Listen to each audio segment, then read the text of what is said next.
욥은 고난을 당할 때에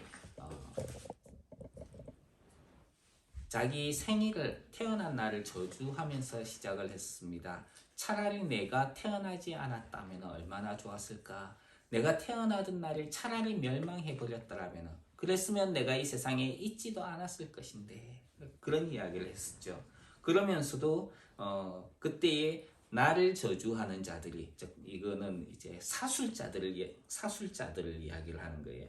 그 사술자들이 리워야단을 격동시켜 가지고 그래서 그 밤을 저주해 버렸더라면 리워야단이 그 밤을 돌아다니면서 그 시간에 있었던 사람들을 다 삼켜 가지고 자기는 죽고 태어나지도 않았을 텐데 그러면서 이야기를 했던 적이 있습니다. 이 말에서 욥은 사람들의 저주가 리워야단을 격동할 수 있다라고 생각했던 것을 알 수 있습니다. 그 사술자들이 리워야단이라는 존재를 어떻게 조정해가지고 그 리워야단이 막 움직이도록 만들 수 있었다는 것이죠. 리워야단이라는 존재는 신화 속에 등장하는 동물인데요. 하나님을 대적하는 존재로 보통 등장합니다. 이제 보통 깊은 바다와 같은 깊은 물속에 사는 것으로 알려져 있는데 어떤 성경에서 이 단어는 리워야단으로도 번역이 되어 있지만은 악어라는 말로도 번역이 되어 있습니다. 욥기 41장의 내용을 가만히 보면은 어떤 경우에는 악어라고 하기에는 좀 덩치도 그렇고 행동하는 것도 그렇고 좀 맞지 않는 부분이 있어가지고 개역 개정 성경에서는 우리 한글 성경에서는 리워야단이라는 단어를 그대로 사용한 것을 보게 됩니다. 자, 1절, 2절에 있는 말씀 한번 읽겠습니다. 1절, 2절 시작. 네가 낚시로 리워야단을 끌어낼 수 있겠느냐? 노끈으로 그 혀를 맬 수 있겠느냐? 너는 밧줄로 그 코를 깰 수 있겠느냐? 갈고리로 그 아가미를 깰 수 있겠느냐? 하나님께서 이렇게 욥에게 묻는 것으로 41장은 시작을 합니다. 여기 언급되는 리워야단의 특징은 낚시를 가지고 잡기 어렵다라고 이야기합니다. 낚시에서 잡을 수 있는 존재가 아니다는 것이죠. 여기 보면은 낚시를 해서 리워야단을 잡는다라고 했으니까 이거 리워야단을 불러낼 때에 미끼를 사용했다는 것을 알 수 있습니다. 사실 어떤 이제 문화라든지 이런 데서 보면은 리워야단이라는 큰 괴물이 있죠. 이 괴물, 뭐 신화적인 동물이라고 치자면은 그 괴물을 끌어낼 때에 사람을 미끼로 사용하는 경우가 있습니다. 인신제물이라고 그러죠. 여기에서 낚시를 한다는 말을 보면은 이것은 신화적인 동물이 아니라 분명한 실체를 가진 동물이라는 것을 알 수 있습니다. 그러니까 어떤 상상 속에 존재하는 동물을 지칭하는 것이 아니라는 것이죠. 실제로 그 시대의 사람들이 다 알고 있던 동물이라는 거예요. 그런데 그 리워야단이라는 존재를 잡을 때에 그 리워야단이 뭔지는 우리는 정확히는 모릅니다. 근데 이제 어떤 성경에서는 악어라고 되어 있으니까 그 존재를 잡을 때에 이제 미끼를 통해서 잡는 것은 불가능한 것이다 라고 말씀하고 있는 것이죠. 또 노끈으로도 그 혀를 맬 수 없다라고 말합니다. 혀를 낼름거리는 것은 먹이를 섭취하기 위한 행동이지요. 혀를 맨다는 것은 리워야단이 먹이를 섭취하지 못하도록 묶어버리는 것을 의미를 합니다. 또 밧줄로 그 코를 깰 수 없다라고 이야기를 하는데 코를 깬다는 것은 생선을 잡았을 때의 코를 깨죠. 코를 깨어서 정렬을 시키는데요. 바로 그와 같은 행위를 의미를 합니다. 갈고리로 아가미를 깬다는 것은 물고기를 잡아 아가미를 꿰어서 걸어둘 때에 하는 행위예요. 리워야단은 그런 식으로 잡아가지고 코를 깬다든지 아가미를 꿰어가지고 저장할 수 있는, 간직할 수 있는 동물이 아니다는 것이죠. 사람이 어찌할 수 없을 정도로 아주 두려운 존재다라는 것을 여기에서 알 수 있습니다.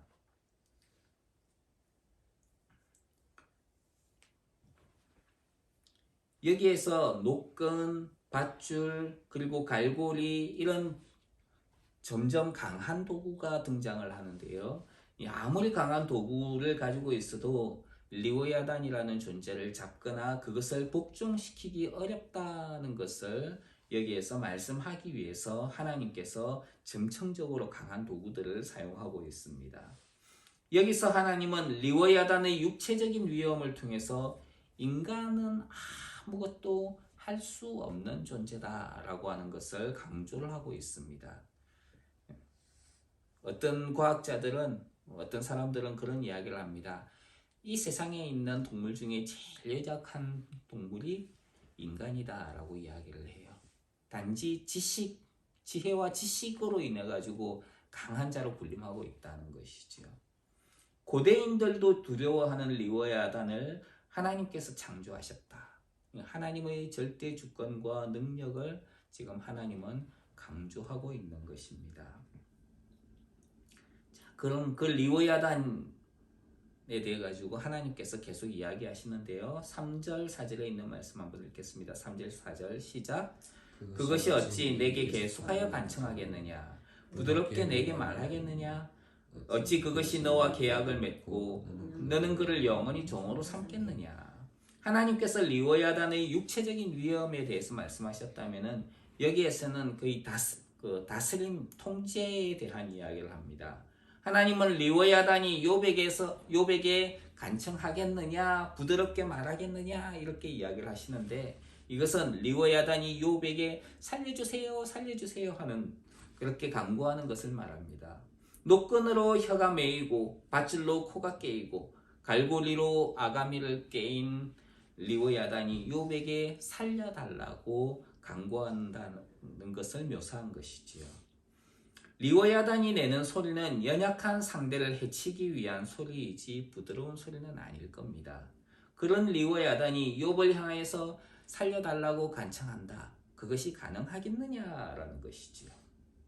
또 계약을 맺고 주종관계로 사는 것은 리오야단을 욥이 살려주었을 때에 그것이 리오야단이 그 대가로 섬기는 것을 말하는 것이지요. 욥이 자신을 살려준 것에 대한 대가로 욥의 종이 되어서 살 수 있겠느냐 그렇게 하나님께서 물으시는 것입니다. 대부분의 그 동물들은 사람이 길을 들이면은 길을 들이게 되지요. 훈련을 시키면은 그렇게 말을 듣는다고 합니다. 근데 리오야단이 과연 그럴 수 있느냐는 것이죠. 자, 5절 6절에 있는 말씀 한번 읽겠습니다. 시작. 내가 어찌 그것을 새를 가지고 놀듯 하겠으며 내 여종들을 위하여 그것을 메어두겠느냐. 어찌 장사꾼들이 그것을 놓고 그래야겠으며 상인들이 그것을 나누어 가지겠느냐. 리오야단의 위험과 통제에 대해서 말씀하신 하나님은 이제 그것으로 어떤 이익을 누릴 수 있겠느냐라고 묻습니다. 리오야단을 잡을 수도 그것을 부릴 수도 없는 욥에게 하나님은 그것을 그러면 너 새를 가둬놓고 눈으로 보며 즐기듯이 할 수 있겠느냐라고 묻습니다. 또 스커스의 동물과 같이 재미를 위해서 훈련을 시킬 수 있겠느냐라고 묻는 것이지요. 욥이 가진 능력으로 그런 것을 할 수 있겠느냐?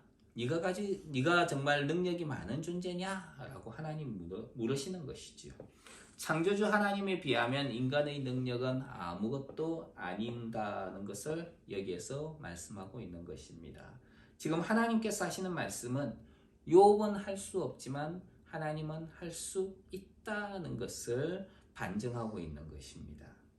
7절로 9절에 있는 말씀 읽겠습니다. 시작.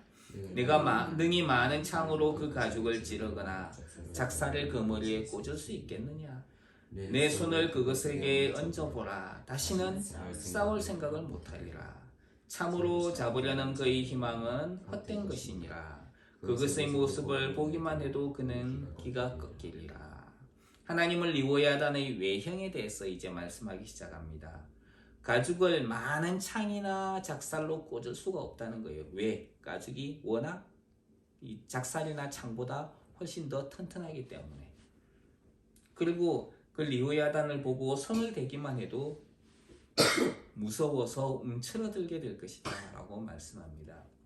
하나님께서 욥에게 낚시로 리오야단을 잡을 수 있겠느냐라고 물으셨는데 리오야단을 사냥하는 것은 헛된 것이다 라고 하나님은 말씀하고 있습니다. 10절에 있는 말씀 한번 읽겠습니다. 시작. 아무도 그것을 격동시킬 만큼 담대하지 못하거든 누가 내게 감히 대항할 수 있겠느냐. 이제까지 하나님께서 말씀하신 낚시, 노끈, 밧줄, 창과 작살 이런 도구들이 있어도 인간적인 한계로 인해 할 수 없는 것들을 여기에서 깨우쳐주고 있는 것이죠. 결국 하나님은 이것을 통해서 현실을 파악하고 자신의 한계를 인정할 수밖에 없도록 욥을 깨우치고 계시는 것을 볼 수 있습니다. 하나님은 리워야단을 격동시킬 만한 존재가 없다라고 말씀하십니다. 욥이 자신의 생일을 저주할 때에 리워야단을 격동시키기에 익숙한 자들이 그 밤을 저주하였더라면 리워야단을 좀 불러내었더라면 이라고 말을 했었는데 고대에는 리워야단을 초자연적인 힘을 가진 사람만 움직일 수 있다라고 생각을 했답니다. 그래서 리워야단을 격동시키기 위해서는 두려움이 없고 용감하고 초자연적인 존재여야 가능하다라고 생각했던 것이죠. 그런 리워야단을 만드신 분이 하나님이시고 세상의 존재가 감히 하나님을 향하여 대항하겠느냐라고 하나님은 욥에게 묻고 있는 것입니다. 리워야단이 그럼 무엇이냐? 가만히 보면은 이제 지금은 사람들의 눈에 잘 보이지는 않지만 공룡으로 이해를 하는 사람도 있어요. 육식 공룡으로. 11절 말씀 한번 읽겠습니다. 시작. 누가 먼저 내게 주고 나로 하여금 갚게 하겠느냐. 온 천하에 있는 것이 다 내 것이니라. 성경은 하나님께서 모든 사람들에게 긍휼을 베풀기 원한다라고 말씀합니다. 그래서 모든 사람을 불순종하는 가운데 가두어 두신 것은 모든 사람에게 긍휼을 베풀기 위해서다라고 성경은 말씀하시지요. 그때에 또 모든 사람에게 긍휼을 베푸시기 위한 하나님의 지혜에 대해서 성경은 찬송을 하면서 누가 주께 먼저 드려서 갚으심을 받겠느뇨 이렇게 이야기를 합니다. 누가 먼저 나에게 주고 나로 하여금 갚게 하겠느냐. 이 말은 내가 누군가에게 빚을 진 적이 있느냐는 것입니다. 빚을 진 사람은 그것을 갚아야 한다는 부담감이 있죠. 의무라는 것입니다. 하나님에게는 그런 의무가 있느냐는 것입니다. 세상을 창조하신 하나님께서 본인의 뜻과 의지대로 세상을 이끌고 계시죠. 세상을 창조하신 하나님은 세상의 주인이기도 합니다. 그렇기 때문에 누군가가 하나님에게 이렇게 해야 합니다, 저렇게 해야 합니다 라고 주장할 수 없는 것입니다. 주인에게 주인이 아닌 사람이 뭐라고 이야기할 수 없는 것이지요. 세상에 있는 모든 것이 하나님의 것이기 때문입니다. 내 것이니 내 마음대로 해도 된다는 것이지요. 성경은 하나님에 대해서 비서이며 실제 사람은 아니에요. 하지만 제게 계속 말씀하실 수 있어요. 성경은 하나님에 대해서 토기장이가 진흙 한 덩이로 하나는 귀 쓸 그릇을 하나는 천이 쓸 그릇을 만드는 권위 없느냐라고 이야기를 합니다. 하나님을 토기장이에 비유를 하지요. 그 하나님께서 진노를 보이시고 그 능력을 알게 하고자 하셔서 멸하기로 준비된 진노의 그릇을 오래 참으심으로 관용하시고 또 영광 받으시기로 예비하신 긍휼의 그릇에 대하여 그 영광의 부요함을 알게 하고자 하셨을지라도 우리가 무슨 말 하겠느냐 이렇게 이야기를 합니다. 하나님께서 자기 뜻대로 무엇이든 원하는 것을 할 수 있는 분이다는 거죠. 그래서 하나님을 향해서 의문을 품는 사람들에게 이렇게 이야기를 합니다. 이 사람아, 내가 위기에 감히 하나님을 힐문하느뇨. 지엄을 받은 물건이 지은 자에게 어찌 나를 이같이 만들었느냐 말할 수 있느냐? 하나님은 그럼에도 불의를 행하지 않는 분이라고 성경은 말씀합니다. 12절로 17절에 있는 말씀 한번 읽겠습니다. 12절로 17절 시작. 내가 그것의 지혜와 그것의 큰 용맹과 늠름한 체구에 대하여 잠잠하지 아니하리라. 누가 그것의 가죽을 벗기겠으며 그것에게 덫을 올릴 수 있겠느냐?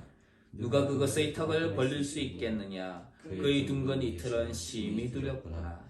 그의 절비한 비늘은 그의 자랑이로다. 튼튼하게 봉인하듯이 닫혀 있구나. 그것들이 서로 달라붙어 있어 바람이 그 사이로 지나가지 못하는구나. 서로 이어져 붙었으니 능히 나눌 수도 없구나. 이제 하나님은 리워야단의 외형에 대해서 이야기를 하는데요. 지체와 용맹과 체구에 대해서 잠잠하지 않겠다라고 하나님은 말씀합니다. 그렇죠? 여기 이후에 나오는 이야기들을 보면 이제 세 부류로 나누는 것을 볼 수 있죠. 잠잠하지 않겠다는 것은 자랑하겠다는 말에 대한 강조의 표현입니다. 이제 하나님께서 언급하시는 내용은 신화 속에 등장하는 존재라기보다는 당시의 사람들이 실제로 알고 있는 실존하는 존재에 대한 묘사에 가깝습니다. 리워야단의 가죽을 벗긴다는 것을 보면은 고대로부터 악어와 같은 동물을 사냥하고 가죽을 얻는 것을 당연하게 여겼던 것을 알 수 있습니다. 하나님께서 에덴 동산에서 죄를 범했던 아담과 그 아내를 위해서 하신 것이 있죠. 그것은 가죽옷을 지어 입힌 것입니다. 가죽옷은 그냥 아무 생물이라 아무 나무라든지 이런 것으로 만든 것이 아니지요. 짐승을 죽여야만 얻을 수 있는 것이 가죽입니다. 그러니까 하나님께서 가죽을 지어서 아담과 그 아내를 위해서 입혔다는 것은 아담과 그 아내의 허물을 덮기 위해서 짐승이 죽어야 됐다. 죽임을 당했다는 것을 알 수 있습니다. 에덴에서 생명으로 가득한 에덴에 죽음이 들어왔다는 것을 알 수 있는 것이죠. 그래서 짐승을 죽여 가죽을 얻는 것은 아주 오래전부터 있어 왔다는 것을 알 수 있습니다. 일반적으로 가죽을 얻기 위해서는 짐승을 죽여야 하지요. 하나님께서 리워야단의 가죽을 벗길 수 있겠느냐라고 물으신 것은 그것을 능히 죽일 수 있겠느냐라고 물으신 것입니다. 동물의 입에 재갈을 물리는 행위는 동물이 공격하지 못하도록 하기 위한 것입니다. 리워야단이 사람을 공격하지 못하게 하고 그것을 죽여 가죽을 얻을 수 있겠느냐라고 묻는 것이지요. 또 리워야단의 날카로움은 그가 가진 ES 보입니다. 열린 입으로 치열을 따라 둥글게 나열된 이빨을 보면은 무엇이든지 부스뜨릴 수 있을 만큼 강해 보이는 것이지요. 하나님은 리워야단을 더욱 돋보이게 하는 것은 몸에 붙어 있는 비늘이라고 이야기합니다. 비늘이 몸에서 떨어질 듯이 연약해 보이지만 빈틈없이 서로 단단하게 연결되어져 있는 것을 보게 된다는 것이죠. 몸에 붙은 비늘이 반짝이는 것을 마치 자신을 돋보이기 위한 행동을 하는 묘사로 보입니다. 리워야단의 견고함과 빈틈이 없음에 초점을 맞춘 것이죠. 18절로 22절에 있는 말씀입니다. 시작. 그것이 재채기를 한즉 빛을 발하고 그것의 눈은 새벽의 눈꺼풀빛 같으며 그것의 입에서는 횃불이 나오고 불꽃이 튀어나오며 그것의 콧구멍에서는 연기가 나오니 마치 갈대를 태울 때에 솥이 끓는 것과 같구나. 그의 입김은 숯불을 지피며 그의 입은 불길을 뿜는구나. 그것의 힘은 그의 목덜미에 있으니 그 앞에서는 절망만 감돌 뿐이로구나. 하나님은 리워야단의 외양에 대해 언급한 이후에 그의 능력에 대해서 이야기를 하고 있습니다. 재채기는 코 속의 이물질로 인해서 신경이 자극을 받아 그 이물질을 제거하기 위한 자율적인 반응이지요. 재채기를 할 때에 이물질이 나오는 것을 마치 빛을 발하는 것과 같이 보인다는 것은 그 동작이 매우 힘이 있다는 것을 말합니다. 또 새벽의 눈꺼풀은 어두움 가운데 여명이 비치는 것을 떠올리게 합니다. 눈의 광채로 인해서 어두운 곳에 있는 것도 밝히 볼 수 있다는 것을 묘사하는 것이지요. 콧구멍에서 연기가 나온다는 것은 코로 숨을 쉴 때에 물에 수증기가 피어오르는 것 같은 것을 이야기를 합니다. 입김으로 숯불을 지핀다는 것은 실제로 입김으로 숯불을 피울 수 있다는 것을 생각할 수도 있습니다. 그런데 입의 뜨거운 기운이 너무 강해서 마치 불길을 뿜는 것 같음을 묘사한 것일 수 있습니다. 리워야단의 힘이 목덜미에 있다는 것은 목의 힘을 이용해서 상대를 사냥하는 것을 가리키는 것입니다. 이런 리워야단 앞에서는 두려움과 절망을 느끼게 된다는 것이지요. 23절로 25절에 있는 말씀 읽겠습니다. 시작. 그것의 살껍질은 서로 밀착되어 탄탄하며 움직이지 않는구나.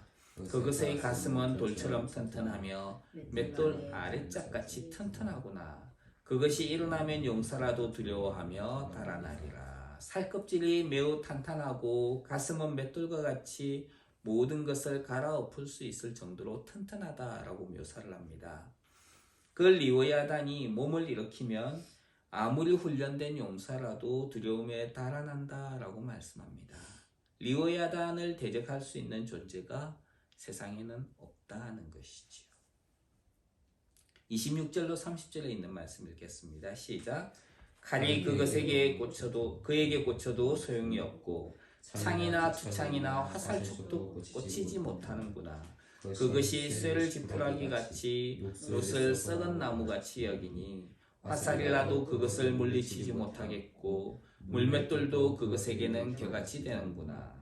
그것은 몽둥이도 지푸라기 같이 여기고 창이 날아오는 소리를 우습게 여기며 그것의 아래쪽에는 날카로운 토기 조각 같은 것이 달려있고 그것이 지나갈 때에는 진흙바닥에 돌깨로 친 자국을 남는구나.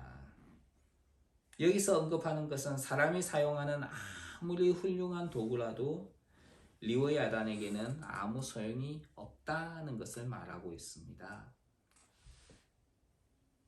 31절 32절 읽겠습니다. 시작. 깊은 물을 솥의 물이 끓음 같게 하며 바다를 기름병같이 다루는구나. 그것의 뒤에서 빛나는 물줄기가 나오니 그는 깊은 바다를 백발로 만드는구나.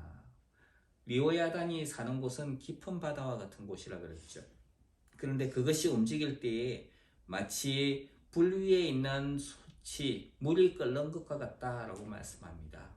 그리고 그것이 헤엄칠 때에는 뒤에 흔적이 하얗게 변한다고 이야기합니다. 바다 위에 쾌속정 있죠? 빨리 달리는 배. 그것이 막 급한 속도로 움직이게 되면은 그 속도로 인해서 물결이 부딪혀 하얗게 변하는 것을 볼 수 있습니다. 뒤에서 빛나는 물줄기가 나온다는 말은 리워야단이 얼마나 빨리 움직이는가 하는 것을 묘사를 한 것이지요. 33절 34절 읽겠습니다. 시작. 세상에는 그것과 비할 것이 없으니 그것은 두려움이 없는 것으로 지원받았구나. 그것은 모든 높은 자를 내려다보며 모든 교만한 자들에게 군림하는 왕이니라. 하나님께서 창조하신 세상에서 리워야단은 두려움이 없는 존재로 지음을 받았다라고 말씀합니다. 그래서 사람이 높다고 생각하는 것도 사실은 낮추어 본다는 거예요. 덩치가 어마어마하게 큰 존재라는 것을 알 수 있죠. 그래서 리워야단의 이런 특성으로 인해서 교만한 것들의 왕으로 불린다라고 이야기합니다.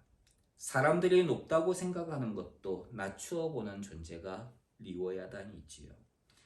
그런데 하나님께서 창조하신 리워야단도 사람들이 높다고 생각하는 것을 낮추어 보는데 하물며 높으신 하나님께서 하나님 앞에서 인간은 얼마나 연약하고 볼품없는 존재인가 하는 것을 하나님은 이 리워야단을 통해 가지고 욥에게 그리고 사람들에게 말씀하고 있습니다. 우리 인간은 연약한 존재라는 거예요.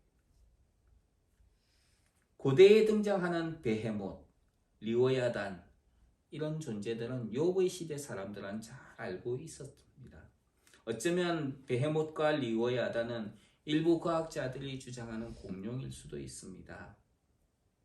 중요한 것은 그것들이 어떻게 생겼고 무엇이라 부르는지가 아니라 고대인들이 두려워하는 존재였다는 것이죠.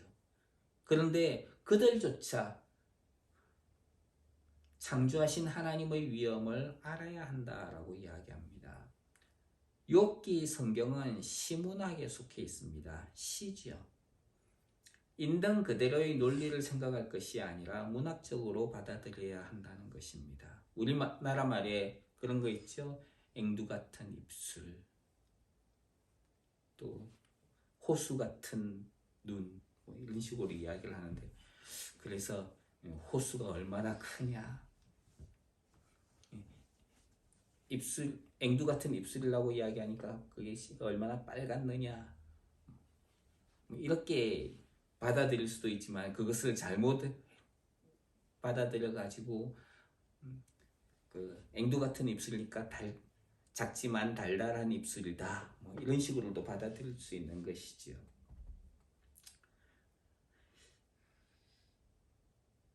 욥기에 등장하는 리워야단에 대한 이야기는 실제로 그런 동물이다라고 받아들일 수도 있습니다. 그런데 여기에서는 비유적인 표현을 통해서 전달하고자 하는 의미를 더 잘 드러내도록 하기 위한 하나님의 방법입니다.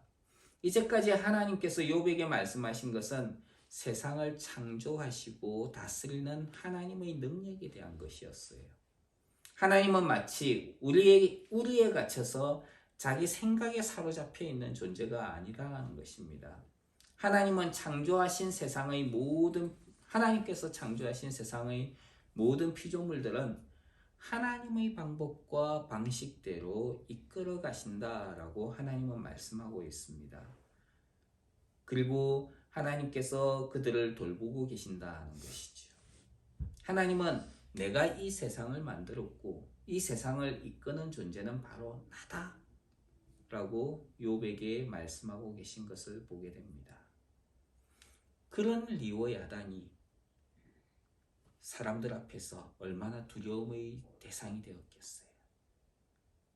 사람들은 그 리워야단을 보면서 두려움에 떨고 그리고 그 리워야단을 피해 살아갈 수밖에 없었습니다. 어쩌면 그 리워야단 앞에서 목숨을 구걸하기 위해서 인신공양을 했을 수도 있습니다. 자기 목숨을 얻기 위해서. 오늘날에도 세상 가운데에는 리워야단과 같은 존재는 없지만 리워야단처럼 영향력을 행사하는 존재들이 있습니다. 우리의 실수를 가지고 우리가 잘못한 것들을 끄집어내어 가지고 그 약점을 잡고서 우리를 자기의 종으로 부리는 것이지요. 세상은 우리가 잘못했던 것들을 가지고 우리를 비난하고 정죄하고 공격을 합니다.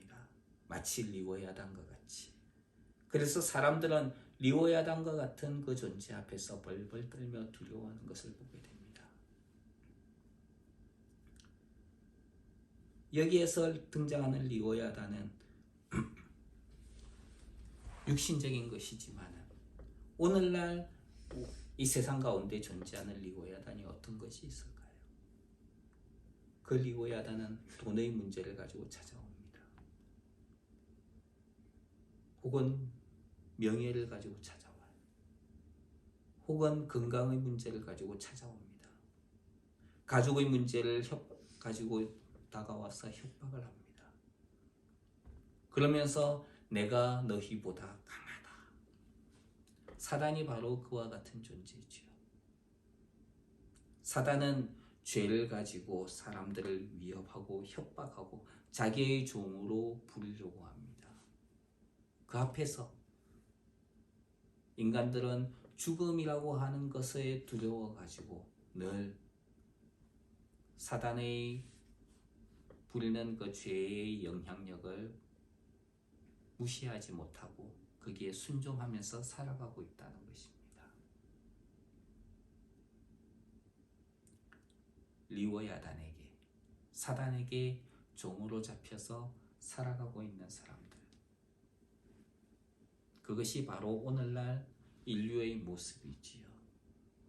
어느 날 예수님께서 물고기를 잡다가 실패했던 제자들을 찾아오셨습니다.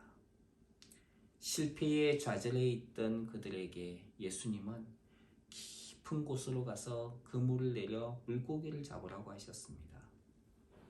깊은 곳에 간다는 것은 리워야단이 있는 곳을 가리키지요. 그곳에서 그물을 내려 물고기를 잡으라.